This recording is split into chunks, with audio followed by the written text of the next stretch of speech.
Hi, I'm Bryce Dessner, composer and guitarist, and I'm incredibly excited to be joining the Sydney Symphony Orchestra this September for a series of concerts at the Sydney Opera House and then at the City Recital Hall.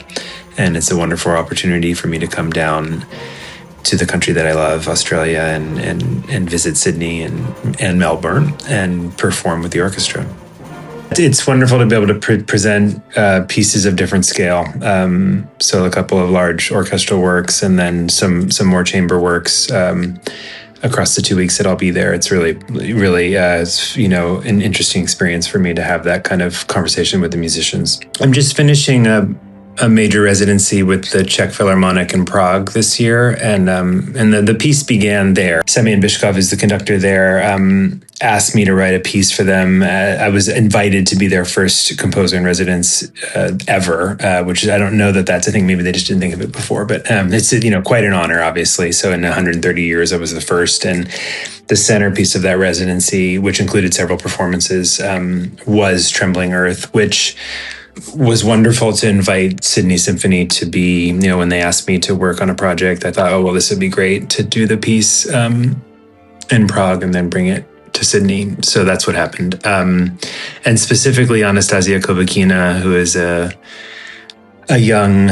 soloist, unbelievable musician, brilliant virtuoso, but beyond that, she's someone that brings a lot to her music making, is really quite profound. And so the piece was written specifically for her and for Semyon, and with an eye towards Sydney, towards performing it, knowing that I was going to do it there, I think just also opened a whole other aspect. It's been a wonderful evolution, and it feels like the piece is just getting more solid. I mean, Trembling Earth is the title, which actually comes from a painting exhibition I saw in Oslo a couple summers ago. I was in Oslo, and they had just reopened the Edvard Munch museum there. The exhibition was called Trembling Earth, and these paintings were just profound. It was like these sort of old oak forests in Oslo that were painted in a kind of surrealist way, but really at the time he was living, they were like full of beauty, but also angst and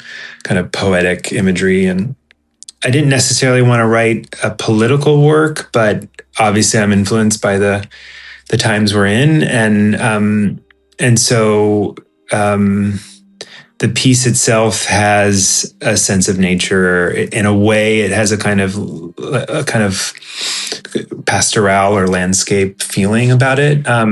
The whole first half feels more, you definitely have the kind of ferocity of Shostakovich.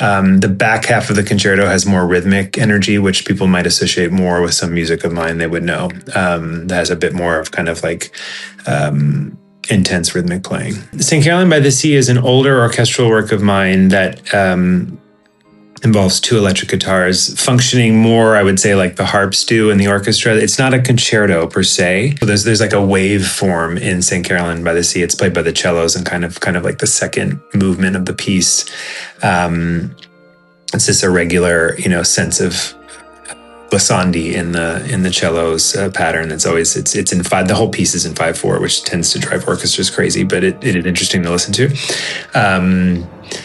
And that gesture, I kind of felt, just sitting I was in California. I'm from Ohio, so we did not grow up we didn't grow up by the ocean like you guys did in Sydney.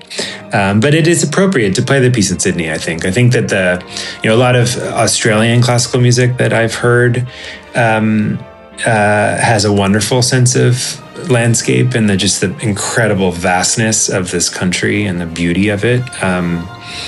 And I'd like to think that St. Caroline by the Sea, shares a little bit with that tradition.